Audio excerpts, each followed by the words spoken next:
კომპრომეტაცია. გააკეთა რუსეთის ხელისუფლებამ, რომ მოეხდინა თვითონ ჩეჩნეთის დამოუკიდებლობის იდეის კომპრომეტაცია. ხელი შეუწყეს, რომ ჩეჩნელ ფორმირებებს დაეწყოს ტერორისტული ბრძოლის გზა.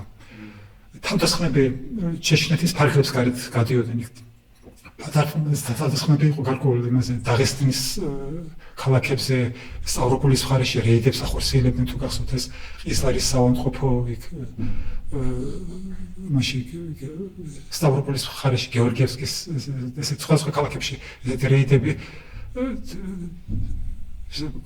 ანუ რუსეთისავე ხელშეწყობით ჩეჩნელ ფორმირებებმა ეს ტერორისტული ბრძოლის ბრძოლა გადაიტანეს ჩეჩნეთის ფარგლებს გარეთ.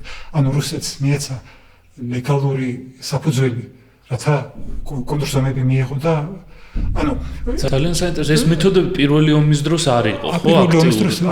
პირველი ომის დროს არ იყო და უკვე საერთაშორისო სამართლის კუთხითაც რუსეთს მიეცა სრული უფლება ეს ჩეჩნეთის წინააღმდეგ ბრძოლა გამოეცხადებინა როგორც ბრძოლა ტერორიზმის წინააღმდეგ და არა როგორც ჩეჩნეთის დამოუკიდებლობის წინააღმდეგ.